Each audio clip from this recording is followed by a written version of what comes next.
TV Bihar देख रहे हैं आप और मैं हूं आपके साथ आत्मजा। इस वक्त की बड़ी खबर बिहार की राजनीति से निकलकर सामने आ रही है, जहां की जन अधिकार पार्टी के सुप्रीमो पप्पू यादव अब कांग्रेस का दामन थाम चुके हैं।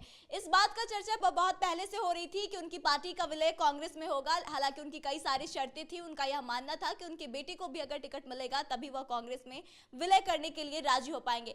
अब पता नहीं क्या कुछ स्थितियां बनी है, लेकिन आखिरकार उन्होंने कांग्रेस को ज्वाइन कर लिया है। तो आइए इस मुद्दे पर बातचीत करते हैं। हमारे साथ सीनियर जर्नलिस्ट सरोज सिंह जी मौजूद हैं। सर, आपका बहुत बहुत स्वागत है। जी, बहुत धन्यवाद। सर, पप्पू यादव ने पार्टी ज्वाइन कर लिया, कांग्रेस में अपनी पार्टी का विलय कर लिया है, अब क्या कहना चाहेंगे? देखिए, एक बड़ा फैसला है पप्पू यादव को लेके। उनके समर्थकों का बहुत दबाव था और पप्पू यादव के ऊपर भी बहुत दबाव था कि इस तरह से कैसे चलेगा। उनके समर्थक कहते थे कि आप संघर्ष तो कर रहे हैं लेकिन परिणाम नहीं आ रहा है। 2020 का चुनाव हो, 19 का चुनाव हो, लगातार हार का सामना करना पड़ा पप्पू यादव को। तो इस बार उन पर दबाव था, समर्थकों का दबाव था, परिवार का दबाव था, क्योंकि उनकी पत्नी आप जानते हैं रजिता रंजन ऑलरेडी कांग्रेस में है, बड़ी नेता हैं कांग्रेस की। तो ये सारे फैक्टर थे और जो बिहार की राजनीतिक परिस्थितियां थी उसका पप्पू यादव ने आकलन किया। और कल उनकी मुलाकात लालू प्रसाद और तेजस्वी यादव से भी हुई थी, मीडिया में सारी खबरें हैं ये सब। तो सब चीज़ तय हुआ और पार्टी के विलय का एक बड़ा फैसला उन्होंने लिया। सर, इस बात की चर्चा तो काफी पहले से थी कि वो अपनी पार्टी का विलय कांग्रेस में करेंगे, लेकिन कहीं ना कहीं उनकी अपनी शर्तें भी थी कि उन्हें 2 सीटें चाहिए। तो क्या लगता है, इस पे सहमति बन पाई होगी? देखिए, 1 सीट मिली है, 2 सीट मिली है, अपने बेटे सार्थक यादव को भी उन्होंने शामिल कराया है। तमाम चीज़ें हैं, आगे की जो राजनीति होनी है उसके लिए भी उन्होंने पृष्ठभूमि तैयार की है। लेकिन अभी सबसे बड़ी बात है कि पप्पू यादव का जीत के दिल्ली जाना, वो सबसे बड़ा फैक्टर है। उनके समर्थक यही कहते थे कि आपको दिल्ली जाना है और आप इधर उधर भटकते हैं, उससे नुकसान पार्टी का भी होता है, कार्यकर्ताओं का भी नुकसान होता है। इसीलिए पप्पू यादव ने ये फैसला लिया कि नहीं, अब बहुत हो गया। ये चुनाव है 24 का, बहुत ही महत्वपूर्ण चुनाव है, इसमें हमको अब एक फैसला लेना है। तो पार्टी का विलय हुआ है कांग्रेस में। कांग्रेस के लिए एक बड़ी उपलब्धि ये मानी जाएगी, ये उपलब्धि कांग्रेस के लिए बड़ी मानी जाएगी। ऐसा क्यों?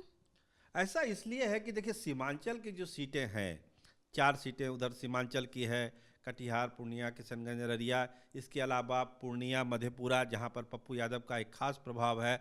अभी सलाम प्रणाम पूर्णिया का उनका अभियान भी चल रहा है। तो इन सब सीटों पर जो है अब चीज़ें प्रभावित होगी, महागठबंधन को फायदा होगा।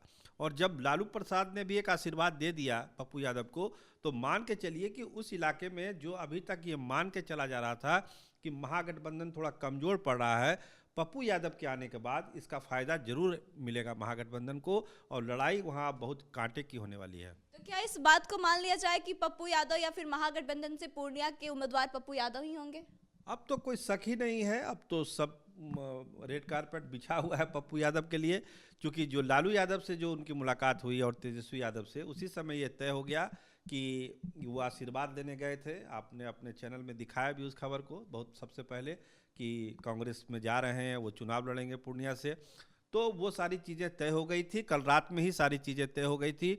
और दिल्ली में बड़े नेताओं से भी बात हो गई थी कि कैसे क्या करना है, और उसी पृष्ठभूमि में, उसी स्क्रिप्ट में ये सारी कहानी लिखी गई है। लेकिन अब एक जो सवाल सबसे बड़ा उठ रहा है कि क्या कांग्रेस आरजेडी पर कोई बड़ा दबाव बनाने वाली है, ये अब चर्चा का विषय है। सर, सीट बंटवारे को लेकर कहीं ना कहीं शीर्ष नेतृत्व जो है महागठबंधन का इस बात का दावा कर रहा है कि सब कुछ ठीक है और जल्दी क्लैरिटी मिल जाएगी, लेकिन ऐसा लग नहीं रहा है। तो आखिर सीट बंटवारे में देरी क्यों हो रही है? देखिए, देरी हो रही है क्योंकि आरजेडी चाहती है कि ज़्यादा से ज़्यादा सीटों पर लड़े। उसको एक मौका दिख रहा है इस चुनाव में, आरजेडी को एक मौका दिख रहा है कि वो 19 वाली पीड़ा, जिसमें वो 0 पर आउट हो गई थी, खाता नहीं खुला था, वो दंश, वो पीड़ा से वो मुक्ति चाहती है। इसलिए जितने सीटें वो लड़ेगी बिहार में, जीत की संभावना ज़्यादा होगी। इसीलिए कोशिश की जा रही है कि 24-25 सीटों पर, कुछ लोग तो ज़्यादा बोलते हैं लेकिन हमारे जो सोर्स हैं यही बता रहे हैं कि चाहती है कि 22 से 25 सीटों पर आरजेडी खुद अपना कैंडिडेट खड़ा करे, बाकी सीटें जो है सहयोगी दलों को दिया जाए। कांग्रेस की यही आपत्ति है कि नहीं, ऐसा कैसे होगा, हम 14 सीटों की मांग आपके सामने रखे हैं तो हमको वो सीटें चाहिए। अब तो पप्पू यादव भी शामिल हो गए, उनके बेटे भी शामिल हो गए, कांग्रेस और कुछ नेताओं को शामिल करने चाह रही है। तो ये जो विवाद हो रहा है, कांग्रेस कोई बड़ा फैसला भी ले सकती है। देखिए, मैं आपको बता दूं कांग्रेस हो सकता है कि महागठबंधन से अलग होकर एक अपना ही उम्मीदवार सारे सीटों पर न उतार दे, लेकिन ये एकदम वर्स्ट केस है। ये एकदम जब स्थिति बहुत खराब हो जाएगी, जब लोग को लगेगा कि किसी का बात मानना ही नहीं है, अपना ही करना है, तब ऐसी स्थिति आएगी। वैसी स्थिति कांग्रेस भी नहीं चाहती है और ये लोग भी नहीं चाहते हैं, क्योंकि जो बॉन्डिंग है तेजस्वी यादव और लालू प्रसाद और राहुल गांधी के बीच में वो बहुत अच्छी बॉन्डिंग है। अभी आपने गाड़ी चलाते हुए देखा होगा उनको। तो उस लेवल पर ही एक उम्मीद है कि ये महागठबंधन बचा हुआ रहेगा और चीज़ें स्मूथली चलेगी। लेकिन जो सीटों पर जो पेच फंस रहा है, बहुत सारी सीटें हैं, कटिहार की सीट है, औरंगाबाद की सीट है, अब तो पूर्णिया वाले में तो लालू यादव ने दे दी सहमति, उस पर भी विवाद हो रहा था। ऐसे करीब 6-7 सीटें हैं जिसमें कांग्रेस और आरजेडी के बीच एक मनमुटाव है कि वो सीटें उसको मिलनी चाहिए। तो जिसके वजह से कांग्रेस कोई बड़ा फैसला जब लेगी तो लेगी, वो परिस्थितियां बनने लगी थी। लेकिन दिल्ली में जो नेता हैं कोशिश कर रहे हैं कि महागठबंधन मजबूती से चुनाव लड़े, एक साथ होकर चुनाव लड़े। 1-2 आगे सीट आगे पीछे बहुत मायने नहीं रखती है।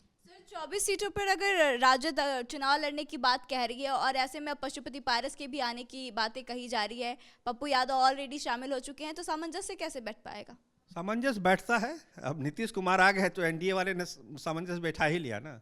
तो राजनीति में बड़ी फ्लेक्सिबिलिटी होती है, गुंजाइश होती है, संभावना होती है, क्योंकि सबको दिल्ली जाना है, हर एक का हित है। ऐसा नहीं है कि एक ही आदमी का कोई इंटरेस्ट है, सब पार्टियों का इंटरेस्ट है, सब लोगों का इंटरेस्ट है, इसीलिए रास्ता निकल जाता है। अगर एक आदमी का इंटरेस्ट रहेगा, दूसरे का नहीं रहेगा, तब नहीं निकलेगा। अगर दोनों आदमी का इंटरेस्ट है तो रास्ता निकल ही जाएगा। तो महागठबंधन में भी रास्ता निकल जाएगा, ऐसे हमको लगता है। बहुत बहुत धन्यवाद। तो देखिए, इस वक्त की बड़ी खबर बिहार की राजनीति से है। पप्पू यादव अपनी पार्टी का विलय कांग्रेस में कर चुके हैं और अब कहीं ना कहीं यह बात भी फाइनल हो चुकी है कि पूर्णिया सीट से वही उम्मीदवार होंगे। अब देखने वाली बड़ी बात यह होगी कि जो पप्पू यादव ने पहले शर्त रखी थी कि उनके बेटे को भी टिकट मिलना चाहिए, वह हो पाता है या नहीं। उनके बेटे को अगर टिकट मिलता है तो कहां से मिलता है और कितनी जल्दी महागठबंधन में सीटों का बंटवारा होता है। आपको क्या लगता है? आप अपने विचारों को कमेंट करके बताएं। फिलहाल इस खबर में बस इतना ही।